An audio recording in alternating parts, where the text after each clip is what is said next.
قدم اٹھاتا ہے وہ معاشرہ خوشحال ہونے کے لیے، یہ سب سے بڑی چیز ہے۔ تو یہ جب ہم سڑکوں کی بات کرتے ہیں تو ہمیں یہ پتہ ہونا چاہیے کہ ان کا بہت فائدہ ہے اگر ہم سوچ سمجھ کے پرائرٹائز کر کے کہ ہمیں کون سی سڑک کی زیادہ ضرورت ہے، کیونکہ سڑکیں تو خیر سب کو چاہیے ہوتی ہیں، پرانی سڑکیں خراب ہو جاتی ہیں، ان کو بھی ٹھیک کرنا ہوتا ہے۔ ملک کے پاس جو پیسہ ہے، جو کہ ہمارے پی ایس ڈی پی یعنی ڈیولپمنٹ فنڈ سے جو پیسہ وہ اتنا ہے نہیں کہ ہم ساری سڑکیں اس ڈیولپمنٹ فنڈ سے بنا سکیں۔ تو جیسے جیسے معاشرہ خوشحال ہوتا رہتا ہے تو اس کے پاس فنڈز بھی بڑھتے جاتے ہیں اور اس کی کیپیسٹی اپنے ملک میں کنیکٹیویٹی کرنے کی وہ بھی بڑھتی جاتی ہے۔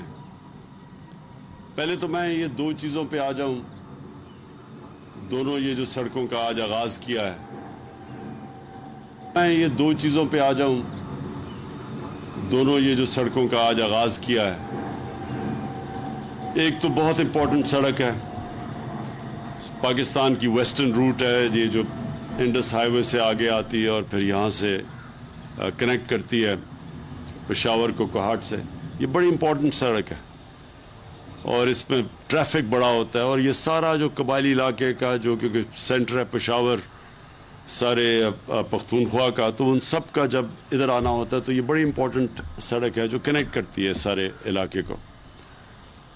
لیکن جو دوسری سڑک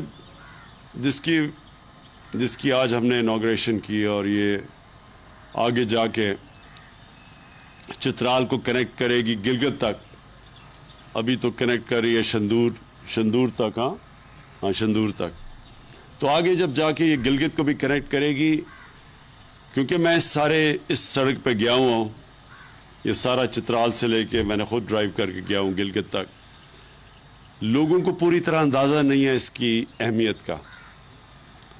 اللہ نے ہمارے ملک میں بڑی نعمتیں بخشی ہیں، بہت نعمتیں ہیں۔ ایک ان میں سے بہت بڑی نعمت ہمارے ناردرن ایریاز ہیں۔ یہ جو سارا علاقہ چترال سے لے کے آگے سکردو تک جاتا ہے اور پھر آگے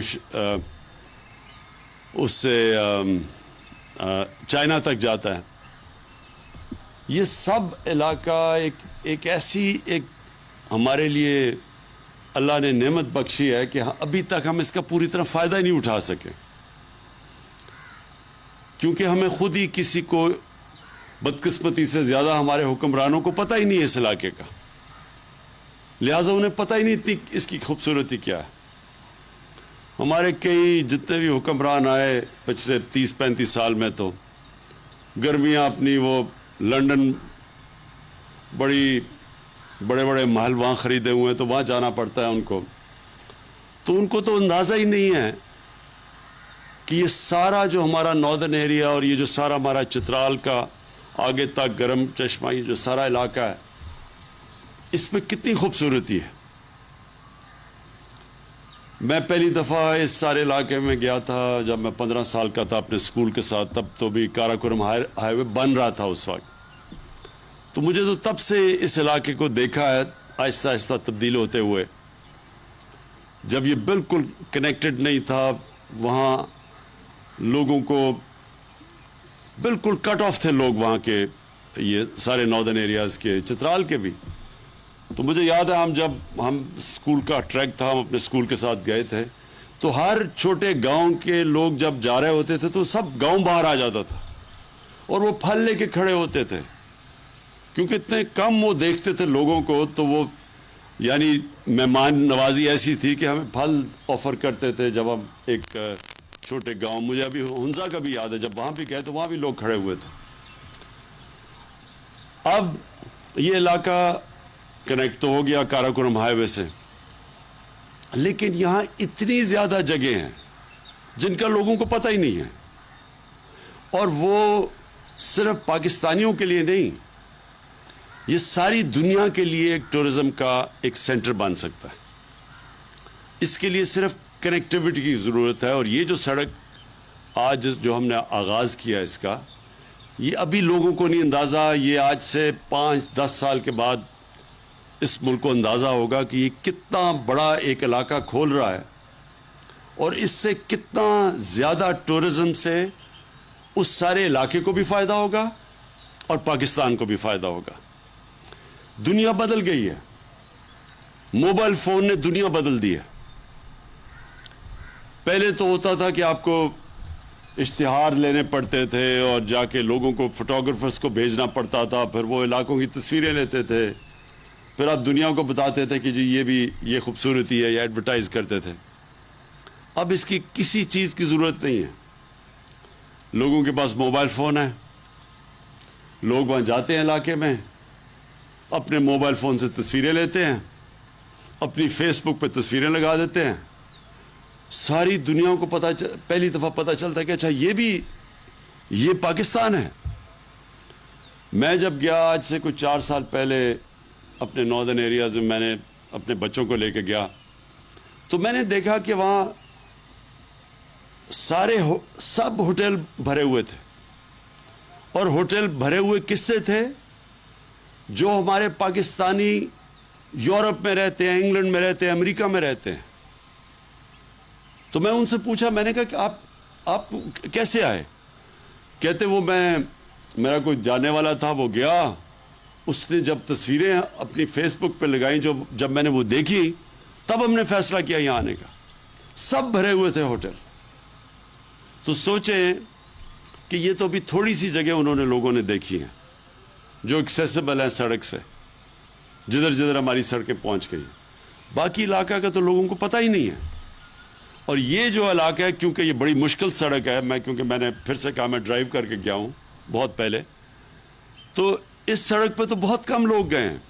تو جب یہ سڑک کنیکٹ کرے گی تو تب یہ سارا علاقہ, کیونکہ یہ سڑک کے ارد گرد بھی بڑے بڑے ویلیز ہیں, چھپی ہوئی جگہیں ہیں, جو کہ وہ سب کھل جائیں گی. پھر جس طرح سوات موٹر وے نے سوات کو ہمیشہ کے لیے بدل دیا اور یہ بدلتا جا رہا ہے. یہ جو ابھی مراد سعید نے کہا کہ کبھی سردیوں میں ٹورزم نہیں ہوتی تھی پاکستان میں, گرمی میں لوگ تنگ آ کے گرمی کی وجہ سے جاتے تھے. اب سردیوں میں برف دیکھنے کے لیے لوگ جانا چاہتے ہیں, اور کیونکہ وہ موٹر وے بن گیا ہے, آسانی ہے, ٹریول آسان ہے, اب سردیوں میں سارے ہوٹل بھرے ہوئے تھے. تو یہ ایک اور انقلاب آ رہا ہے پاکستان میں ٹورزم کا. ابھی آہستہ جو لوگ اوپر رہتے ہیں, بدقسمتی سے پچھلے سال یہ کرونا کی وجہ سے ٹورزم بند کرنی پڑی, ٹریول بند کرنا پڑا. لیکن یہ جیسے جیسے انشاءاللہ یہ کرونا کا بھی اب بدقسمتی سے بھی ایک تیسرا ویو آیا ہوا ہے, اللہ کرے اس سے بھی ہم نکل جائیں. پہلے 2 سے تو اوپر والے نے بڑا کرم کیا تھا ہمیں نکلنے میں. اس میں پھر میں کہوں گا کہ ماسک سب پہن کے پھریں, کیونکہ یہ سب سے بہترین طریقہ ہے اس کو, وبا کو پھیلنے سے روکنے کا. تو جو اب میں دیکھ رہا ہوں پاکستان میں, یہ ساری ٹورزم کے لیے ہمارا ناردرن پہاڑی علاقے سب کھل جائیں گے. یہ سڑک بھی کھولے گی, موبائل فون بھی کھول رہا ہے یہ سارے علاقوں کو, اور اس سے یہ سب علاقوں میں خوشحالی آئے گی. اب جو دوسری چیز ہم نے کرنی ہے کہ ٹورسٹ تو آ جاتا ہے, لیکن ٹورسٹ کے لیے اب ریزورٹس بنانی ہے تاکہ وہ ٹورسٹ آ کے پیسہ خرچ کرے. اب سب کے انفارمیشن کے لیے سوئٹزرلینڈ آدھا ہے ہمارے ناردرن ایریاز سے, یعنی سارا سوئٹزرلینڈ اس کا علاقہ آدھا علاقہ ہے جو ہمارے ناردرن ایریاز کا علاقہ ہے. اور جو ناردرن ایریاز ہے ہمارے چترال بھی ملا کے یہ جو پختونخوا کا حصہ ہے, اس میں جو پہاڑ ہیں, جو اونچائی ہے, جو گلیشیئرز ہیں, وہ سوئٹزرلینڈ آس پاس اس کے نہیں آتا. دنیا کی جو ٹاپ 12 یا 13 سب سے اونچے پہاڑ ہیں, اس میں سے تقریباً آدھے پاکستان میں ہیں. اس کا کیا مطلب ہے؟ اس کا مطلب یہ ہے کہ گرمیوں کے اندر ٹریکنگ, گرمیوں کے اندر ویسے لوگ جائیں گے ان علاقوں میں, اور سردیوں میں اب جو نئی چیز شروع ہو گئی ہے سکینگ, سردیوں میں سکینگ کے لیے لوگ آئیں گے. اور ابھی سے ہی مجھے باہر سے لوگوں نے مجھے اپروچ کیا، آسٹریا سے کیا، اپنے پاکستانی باہر بیٹھے ہوئے ہیں، وہ اب مختلف علاقوں کی سکینگز کو سلوپس ڈیولپ کریں گے جدھر وہ انفراسٹرکچر بنائیں گے. ابھی ملم جبہ ہے، اب دیکھیں سارے سردیوں میں لوگ یہاں پہنچے ہوتے ہیں. یہ تو ایک علاقہ ہے، یہاں کم از کم 1000 ملم جبہ ہیں، 1000 سے بھی زیادہ ہیں. تو ہم بڑے خوش قسمت لوگ ہیں. تو ہمارے پاس اب یہ نیا ایک ایسی چیز جو انقلاب اٹھنے لگا ہے وہ ٹورزم کا ہے. اس کے لیے محمود خان آپ کو میں خراج تحسین پیش کرتا ہوں. آپ نے یہ زبردست کام کیا ہے. آپ نے زوننگ شروع کر دی اب ٹورزم ایریاز کی. اس کے زوننگ کا مطلب کہ آپ نے پورا ان علاقوں کو پروٹیکٹ کرنا ہے، اور آپ نے بتانا ہے کہ صرف اس جگہ کے اوپر کس قسم کا ہوٹل بن سکتا ہے. ہر قسم کا ہوٹل نہیں بن سکتا. جس طرح اچھا اب میں آپ کو بتا دوں کہ فرق کیا. سوئٹزرلینڈ کا آدھا علاقہ ہے ناردرن ایریاز سے، اور آپ حیران ہوں گے کہ سال کا جو ان کا ٹورزم سے ریونیو آتا ہے وہ دو مجھے فگرز آئی ہیں. ایک نے $60 ارب بتایا، ایک نے $80 ارب بتایا. ہمارا جو سارا ایکسپورٹس ہیں وہ بھی مشکل سے $25-26 ارب ہے. تو ان کی صرف ٹورزم سے آدھا علاقہ ہے ناردرن ایریاز کے مقابلے میں، ان کا $60 سے $80 ارب ٹورزم سے ان کا ریونیو ہے، ان کی آمدنی ہے. تو کیوں وہ کرتے ہیں؟ کیونکہ سردیوں میں ان کے بھی اسکیئنگ کے لیے لوگ آتے ہیں، گرمیوں میں ان کے ویسے اچھے موسم کے لیے، گرمی سے بچنے کے لیے لوگ آتے ہیں. تو ہمارے لیے تو وہ ہمارا سارا علاقہ ابھی تو کسی کو پتہ ہی نہیں ہے اس علاقے کا. تو ہم دونوں طرف پیسہ، یہ سارا علاقہ پیسہ بنائے گا، لوگ پیسہ بنائیں گے. اس کے لیے ہمیں اب چیزیں کرنی ہیں. نمبر 1 تو یہ زوننگ آپ نے کر دی، اس کے ساتھ ساتھ بائی لاز. زوننگ کے ساتھ ساتھ آپ کیا آئیں گے؟ کیونکہ اگر ہم نے ان علاقوں کو صحیح معنی میں بائی لاز نہ بنائیں، یہ تباہ ہو جائیں گے. میں ایک جگہ پہ گیا، کمراٹ اپر دیر میں ایک جگہ تھی، تو ہیلی کاپٹر سے گیا کیونکہ مجھے کسی نے بتایا. ہم دیکھ رہے تھے اپنے ٹورزم کے لیے، تو اس کی ہم نے تصویریں کھینچی، ویڈیوز بنا لی.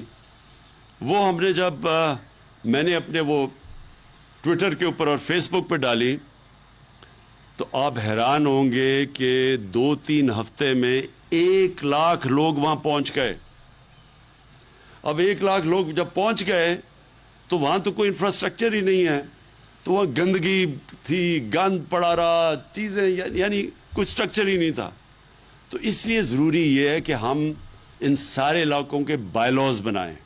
جو بھی آئے اس کو پتہ ہو کہ یہاں آپ نے گندگی نہیں کرنی، اپنے دریا وہاں چشمے ہیں خوبصورت، ان کو نہیں تباہ کرنا، اور جو ہر جگہ پہ گھر نہیں بنا دینے یا ہوٹلز ہی چن کے کس جگہ پہ ہوٹل بنیں گے. سوئٹزرلینڈ کی خوبی کیا ہے؟ ایسے زبردست قانون ہے وہاں، سب کو پتہ ہے کہ ہوٹل ادھر بننا ہے اور اس طرح کا ہوٹل بنے گا. شہر یہ ہے، اور ہر شہر کے اندر صفائی ہوگی اور کسی قسم کی وہاں گندگی آپ کو نہیں نظر آتی. یہ علاقہ ہے، اس کے اندر صرف گائے بھینسیں اور جو یہ بکریاں چر سکتی ہیں، اور کہیں نہیں جا سکتی. پھر یہ جنگل ہے، کوئی جنگل کا ایک درخت نہیں کاٹ سکتا. اس لیے وہ اتنا زیادہ آمدنی اپنی ٹورزم سے کرتے ہیں. ہمیں اب یہ کرنا ہے، پاکستان میں لاز لے کے آنے ہیں، پروٹیکٹ کرنا ہے ان علاقوں کو. اور جب مقامی لوگوں کو پتہ چلے گا کہ کتنا زیادہ فائدہ ان کو ہوگا جب وہ علاقے کو پروٹیکٹ کریں گے، تو جس طرح چترال کے اندر آئی بیکس تقریباً ختم ہو گئے تھے، اتنا ان کا شکار کیا گیا. جب سے ہم نے مقامی لوگوں کو کہا ہے کہ آپ جو بھی آئی بیکس اتنے ہر سال مارے جائیں گے، شکار ان کا ہوگا، ہر آئی بیکس کا اتنا پیسہ لیں گے آپ جو شکاری ہے، اور وہ سارا پیسہ مقامی لوگوں کے اوپر خرچ ہوگا. اس سے یہ ہوا ہے کہ آئی بیکس کا اتنے زیادہ آئی بیکس ہو گئے ہیں اب وہاں. اسی طرح جب لوگوں کو پتہ چلے گا کہ مقامی لوگوں کو جب پتہ چلا کہ آئی بیکس کو بچانے سے اور تھوڑا سا اس کا شکار کرنے سے کتنا ہم سب کو فائدہ ہے، آئی بیکس بچ گئے. اسی طرح جو ہم نے اپنے یہ علاقے ہیں، جب مقامی لوگوں کو یہ پتہ چلے گا کہ کتنا فائدہ ہوگا اس علاقے سے، ان کی کتنی آمدنی آئے گی, ان کی سٹینڈرڈ آف لیونگ, ان کی سارا زندگی کا معیار اوپر اٹھ جائے گا, تو وہ سب سے زیادہ وہ اپنے علاقوں کا, اپنے درختوں کا دھیان رکھیں گے. اور انشاءاللہ اس کے ساتھ ساتھ میں آخر میں جو بات کہنا چاہتا ہوں, ہم جو یہ پاکستان میں آپ درخت اگا رہے ہیں اور جنگلات اگا رہے ہیں, یہ ساتھ ساتھ جائے گا اس کا کہ جیسے جیسے ہم اپنے علاقوں کو پروٹیکٹ کریں گے, اپنے درخت اگائیں گے, اس سے ملک کی آمدنی آئے گی. وہ اور بات ہے کہ ہمیں موسم کی گرمی کا بڑا مسئلہ بنا ہوا ہے, یہ جو گلوبل وارمنگ ہے, تو یہ اس کے بھی ہمیں بچائے گی. اور پھر ٹورزم ہے, یہ ٹورزم بہت بڑا ایک شعبہ ہے, انشاءاللہ اس میں بھی ہمارے ملک کو بہت فائدہ ہوگا. تو جو آگے آنے والے انقلاب ہیں, ایک ہم سارے ملک میں درختوں کا انقلاب لے کے آ رہے ہیں, ایک ہم ٹورزم کا انقلاب لے کے آ رہے ہیں, اور درختوں کے اندر جو زیتون کے ہم درخت اگا رہے ہیں, زیتون کے درخت کا انقلاب آ رہا ہے جو بالکل تبدیل کر لے گا سارے علاقہ. پھر ہم اور بھی نئی چیزیں لے کے آ رہے ہیں, جو زعفران ہے, یہاں زبردست موسم ہے, اس کا بہت زیادہ ان علاقوں پہ اگتی ہے جو لوگوں کے پاس زمینیں ہیں لیکن ان زمینوں سے کچھ اگتا نہیں ہے. بہترین وہ زعفران کے لیے زمین ہے, تو اس کا فائدہ ہوگا. ایک پھل ہے, ایک سبزی ہے جو سب سے زیادہ مہنگی اور اچھی سبزی سمجھی جاتی ہے, جس کو انگریزی ایک ہی لفظ ہے اس کا, ایووکاڈو کہا جاتا ہے. یہ سارا علاقہ اسلام آباد سے اوپر, یہ سارا علاقہ بہترین ہے ایووکاڈو کے لیے. اس کے لیے بھی میں نے ابھی آپ سے بات کی ایگریکلچر ڈپارٹمنٹ سے اور فارسٹری سے, اس کو بھی ہم نے ساری جگہ اگانا ہے. اس سے اتنا فائدہ ہے. تو ہمارا ملک تو جو ابھی تک ہم نے فائدہ ہی نہیں اٹھایا, جو اللہ نے ہمارے ملک میں نعمتیں بخشی ہیں, ہم نے ابھی تک تو اس سے کچھ فائدہ ہی نہیں اٹھایا. ہم تو ابھی بھی وہ موہنجو دارو کے زمانے سے, جب سے جس طرح کی ہم اپنی ایگریکلچر چلا رہے ہیں اپنی, وہ اسی طرح کا چل رہے ہیں. ہم اب ماڈرنٹی کی طرف نئی ٹیکنیکس لے کے آ رہے ہیں, نئی زونز بنائیں گے, نئے قسم کے ہم پھل, اور بلکہ جو ہماری اب پیداوار باقی بھی جو گندم جو ہم اگاتے ہیں, ان کے اوپر ہی اب ہم نئے سوچ لے کے آ رہے ہیں کہ اگر باہر کے ملک دگنی اسی جگہ سے پیداوار نکال سکتے ہیں تو ہم بھی کر سکتے ہیں. صرف نئی ٹیکنیکس کی ضرورت ہے, اور اس کے لیے انشاءاللہ یہ ایگریکلچر میں بھی ایک پورا انقلاب لے کے آئیں گے. بہت بہت شکریہ. چترال شندور شاہراہ کی بحالی. وزیر اعظم عمران خان تقریب سے خطاب کر رہے تھے, اور وزیر اعظم نے کہا کہ پہلی دفعہ 15 سال کی عمر میں شمالی علاقوں کا میں نے دورہ کیا تھا.